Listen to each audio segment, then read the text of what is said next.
comment traitons-nous les variables quantitatives cette fois?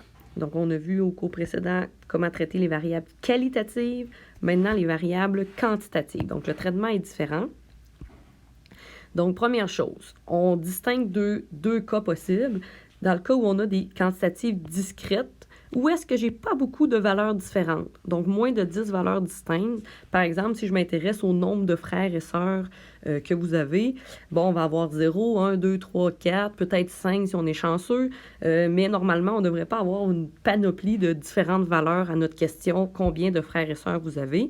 Donc, c'est une quantitative discrète, moins de 10 valeurs. Donc, je fais mon tableau de distribution comme à l'habitude. Un tableau de distribution de base a toujours 3 colonnes. La première, je détermine la variable, j'indique les valeurs différentes. Deuxième colonne, les fréquences absolues, donc le nombre d'unités statistiques pour chaque valeur. Troisième colonne, les fréquences relatives, donc le pourcentage d'unités statistiques pour chaque valeur. Cette colonne-là est facultative. Vous allez voir qu'elle va être utile dans le cas où on traite une ogive, donc où est-ce qu'on veut faire une représentation graphique qu'on appelle l'ogive. Donc, on n'est pas obligé de la mettre tout le temps, mais je vous la présente quand même où est-ce qu'on présente des pourcentages cumulés. Dans le cas d'une discrète, une quantitative discrète, où est-ce que j'ai pas beaucoup de valeurs distinctes, ce qu'on fait comme représentation graphique, c'est un diagramme en bâton. Donc, diagramme en bâton, vous voyez, ça ressemble pas mal à un diagramme à bande. C'est juste que théoriquement, les petites bandes devraient être des lignes. Normalement, c'est une valeur discrète étant entière, il n'y a rien entre deux valeurs. Donc, théoriquement, ce sont des petites lignes pour chacune des valeurs différentes. Et après ça, on présente nos fréquences sur l'axe des Y.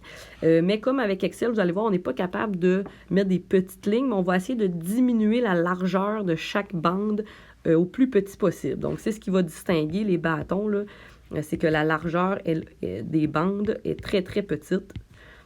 Donc, on va le tester en laboratoire. Donc, c'est ce qu'on prend pour une variable quantitative discrète. Par contre, lorsqu'on a une variable qui est quantitative continue, ou bien dans le cas où j'aurais une discrète, mais que j'ai beaucoup de valeurs différentes. Donc, si par exemple, je m'intéresse au nombre de dons de sang que vous avez fait dans votre vie, nombre de dons de sang. Il y en a peut-être plusieurs qui n'en ont jamais donné, 0, 1 fois, 2 fois, 3 fois. Mais si je demande ça à plusieurs personnes, il y en a quelqu'un qui l'aurait peut-être donné 4 fois, l'autre 9 fois, une autre 15 fois, une autre 23 fois.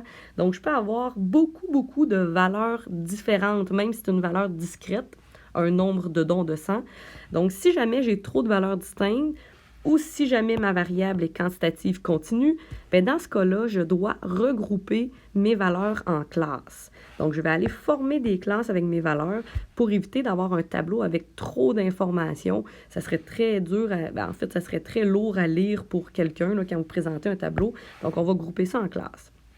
La façon de noter les classes, je vous dirais habituellement, on utilise pas les accolades, les crochets. C'est une autre façon ici mathématiquement avec les signes d'inégalité, mais je dirais que dans un tableau, on utilise plus les crochets ou même le petit tiret, A-B, là, c'est une façon aussi de dire. En fait, normalement, par convention, la borne inférieure est toujours incluse et la borne supérieure est excluse. Donc, on inclut la première valeur et on exclut la deuxième pour éviter qu'une valeur soit dans deux classes différentes. Ce que je veux dire par là, si vous avez 10, 20, 20, 30, 30, 40, bien, vous voyez, là, on répète les valeurs 20 et 30. Donc, habituellement, les classes inférieures est incluses. Donc, le 10 est inclus dans la première classe, le 20 est inclus dans la deuxième, le 30 est inclus dans la troisième. Et donc, ici, c'est comme si on irait jusqu'à 19,9999999, etc. Okay? Donc, c'est par convention. Ça pourrait arriver que la dernière borne soit fermée. Si jamais, par exemple, je termine à 40 puis qu'il y a une personne qui a répondu 40, ça serait correct d'inclure la dernière borne de la dernière classe. Pour créer nos classes, oui, il va y avoir un outil Excel pour créer les classes, mais il faut quand même faire un travail de raisonnement avant de faire les classes parce qu'il y a quand même des normes à respecter. D'abord, on espère que la classe soit de même amplitude, de même largeur. On veut faire les bons de même amplitude. Donc, le plus possible. Ça peut arriver des fois que c'est différent, mais on essaye le plus possible d'avoir la même amplitude.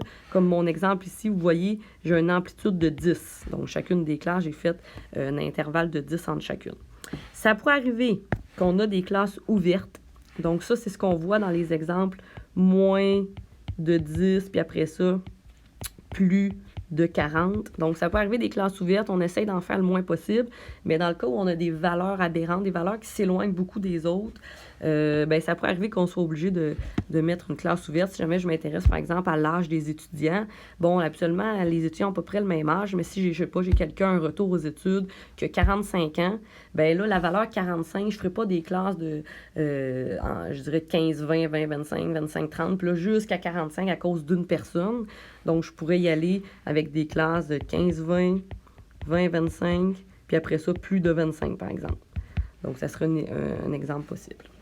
Pour déterminer les classes, donc habituellement, on essaie d'avoir entre 5 et 16 classes maximum. Comment déterminer le nombre de classes à former pour notre variable? Ça va dépendre de la taille de l'échantillon. Donc, comment on le calcule? Il y a une petite règle, la règle de Sturge qu'on appelle, pour déterminer le nombre de classes. On va faire 1 plus 10 tiers log de n. Donc, petit n, rappelle petit n, la taille de l'échantillon. Donc, selon la taille d'échantillon, ça va nous déterminer environ combien de classes on doit former. Donc, 1 plus 10 tiers fois le log de n. Et là, ça va sûrement vous donner une valeur numérique à décimale. Donc, on va arrondir à l'entier supérieur. Donc, si ça vous donne 5,4458, je vous dirais on arrondit environ à 6 classes. Donc, il faut faire ce petit calcul-là parce qu'on ne met pas n'importe quel comma de classe. C'est vraiment, on essaye de suivre cette norme-là. Donc, environ 6 classes. Pour déterminer l'amplitude, donc l'intervalle de classe, là, je fais-tu des bons de 10, des bons de 5, des bons de 2? Donc, même chose, j'ai un petit calcul assez simple. Pour déterminer l'amplitude, je vais aller voir c'est quoi mon étendue de valeur. Donc, je vais aller faire le maximum moins le minimum et je vais diviser par le nombre de classes que j'ai déterminé. Donc, si mes valeurs varient de 10 à 45, par exemple, donc je vais faire 45 moins 10, je vais diviser par mon nombre de classes que j'ai déterminé plus haut, et ça va me donner un environ pour l'amplitude. Donc, 45 divisé 10, 45 moins 10, je divise par 6, ça me donne environ. Encore une fois, il faut arrondir. Vous allez sûrement tomber sur une valeur qui n'est pas entière. Arrondir cette valeur-là, on essaye d'avoir une amplitude qui est facilement lisible pour le grand public. Premièrement, normalement, il faut que ce soit un nombre pair, même si c'est un multiple de 5, c'est encore mieux. Des multiples de 5, de 10, ou bien un nombre pair. Si jamais vos données sont très petites, donc ça pourrait arriver, là, si ça joue entre 0.2 et 1.4, là, on n'a pas le choix de mettre des nombres à virgule, mais essayez de mettre au moins un nombre pair. Donc, essayez de faire un raisonnement, là, de faire une amplitude qui est facilement lisible au public. En terminant, où est-ce que je commence mes classes? C'est pas obligé de toujours commencer à 0. Donc, je suis pas obligé de toujours débuter avec la valeur 0. Si ma plus petite valeur, c'est 45, je peux commencer à 40, un petit peu avant. Donc, la borne inférieure, donc la première borne inférieure, tant et aussi longtemps qu'elle est inférieure ou égale au minimum de ma collecte de données, c'est correct. Donc, pas obligé de toujours commencer à 0 pour rien, là. Donc, regardez votre minimum. Vous pouvez vous mettre soit la valeur du minimum, soit un petit peu avant. Donc, on va aller faire cette procédure-là tantôt quand on va faire le laboratoire, en fait, au prochain cours. Et vous allez voir, là, donc c'est important de faire un petit raisonnement pour ne pas faire un tableau n'importe comment. Donc, en statistique, la rigueur est très importante. Un coup que ce traitement-là est fait, donc on est prêt pour faire notre tableau de distribution, même gabarit que d'habitude, 3 colonnes, la variable. Je vais présenter mes classes formées ici, chacune des classes, mes fréquences absolues, nombre d'unités statistiques, mes fréquences relatives, pourcentage. Pourcentage cumulé, c'est facultatif. On en a besoin, encore une fois, si on fait une ogive. Donc, tableau de distribution comme à l'habitude. Les représentations graphiques possibles. Donc, quelle représentation graphique pour des variables qui ont été groupées en classes? Donc, ça, c'est pour ceux qui ont été groupés en classe. J'ai soit l'histogramme. Donc, on n'oublie pas, on a des classes, une variable continue, il n'y a pas de saut, c'est une infinité de valeurs, il n'y a pas de bon entre deux valeurs, je peux toujours préciser à l'infini. Donc, un histogramme, je vais y aller en classe et vous voyez, les rectangles sont collés. Donc, très important, c'est comme un diagramme à bande un peu, mais les rectangles sont collés. Toujours la variable présentée sur l'axe des X, les fréquences sur l'axe des Y, donc chacune, soit fréquence relative ou absolue, les deux sont corrects. Et absolument que les rectangles soient collés. En fait, les rectangles vont toujours être proportionnels à la fréquence associée. Donc, avec Excel, ça se fait facilement, là. Sinon, je peux aussi faire un polygone de fréquence. En fait, un polygone de fréquence, c'est comme si j'avais pris les milieux de mes rectangles, les milieux de classe de chacune de mes classes, et que j'avais relié ça avec un nuage de points. Donc, comme ça ici, là, c'est ça en fait un polygone de fréquence. Donc, c'est un lien direct avec l'histogramme. Mais cette fois-ci, c'est que j'utilise les milieux de mes classes. Vous voyez, là, milieu, milieu, milieu. Donc, je dois toujours prendre le point milieu de la classe associé à sa fréquence. Donc, je fais comme un nuage de points avec les points milieux. Je l'associe à sa fréquence. Et comme on dit polygone, si vous vous rappelez au primaire, un polygone, c'est une figure fermée. Donc, je dois aller fermer mon polygone. Donc, je dois avoir des valeurs nulles pour aller fermer sur l'axe des X. Donc, je dois ajouter 2 classes de fréquence nulle pour faire mon polygone. Encore une fois, on va le faire au laboratoire, vous allez voir. Donc, je dois faire comme des classes fictives avec des fréquences à 0 pour pouvoir le fermer. C'est très utile, je dirais, là, pour traiter 2 variables. Quand on veut comparer 2, 3 variables, c'est là que le polygone de fréquence est très pertinent. Dernière représentation graphique, soit l'ogive, ou on l'appelle aussi courbe de fréquence cumulée. Donc, c'est là qu'on traite nos pourcentages cumulés. Donc, ça peut être intéressant aussi de voir comment évolue la variable à l'aide des fréquences cumulées. Donc, c'est comme si je cumule les pourcentages avec les classes précédentes. Donc, un ogive, en fait, ça commence toujours à 0 et ça termine toujours à 100%, bien entendu, parce que je cumule mes pourcentages, donc on ne dépassera pas 100%. Et pour en fait créer mon ogive, je vais utiliser aussi un nuage de points reliés. Cette fois-ci, ce que j'utilise, c'est les bornes supérieures des classes. Donc, je prends mes bornes supérieures associées à sa fréquence relative cumulée.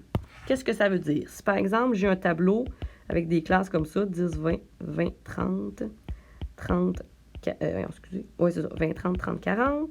Si j'ai les fréquences, mettons, relatives, donc j'avais 10% des unités statistiques ici, 40% ici, et un dernier 50% ici.